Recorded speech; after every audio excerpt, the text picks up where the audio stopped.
A new study shows Americans want more protection when it comes to credit. Joining us now is Matt Schulz of CompareCards. Hello to you, Matt. Thanks for having me. Matt, what did you find in your study? A decade ago, the Credit Card Act absolutely rocked the credit card business.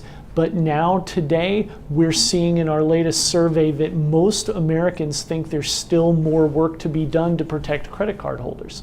Matt, what changes did the Credit Card Act provide for consumers? The Credit Card Act changed everything from disclosure requirements to what a bank must do with your payment when you send it in, to what young folks have to do to get a card before they turn 21, and many other different really significant things.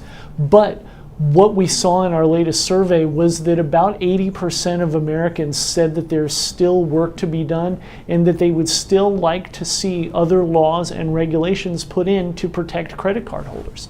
What's the main thing that Americans want changed with their credit cards? The Credit Card Act changed an awful lot 10 years ago, but there's one giant gaping hole in it, and that is that there is no cap on how high credit card interest rates can go. It's a big deal, and that is a loophole that 90% of Americans think needs to be changed. Is it realistic that credit card interest rates will ever be capped? A cap on credit card interest rates is very unlikely in the short term. However, people would have said the same thing many years before the Credit Card Act happened about a lot of the things that were implemented in the Card Act. So if the political winds change, if the economic trends change in the country, if something else big happens to change people's viewpoints on credit cards and on these interest rates, then strange things can happen.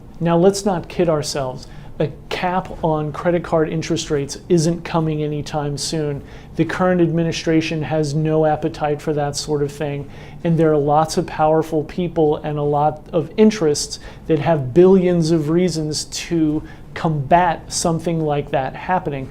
However, it doesn't mean that something like this isn't possible in the future if political winds change and if there is a big push from the people to make something like this happen. What is the one exception? Right now, only credit union credit cards have a cap on interest rates. That's about 18%. But banks and other financial institutions have no cap on how high the standard purchase interest rate on a credit card can go. Matt, always a pleasure to have you here. Thank you, Angie. Check out businessfirstam.com to find out where to see our entire show. And don't forget to like, follow, and share Business First AM.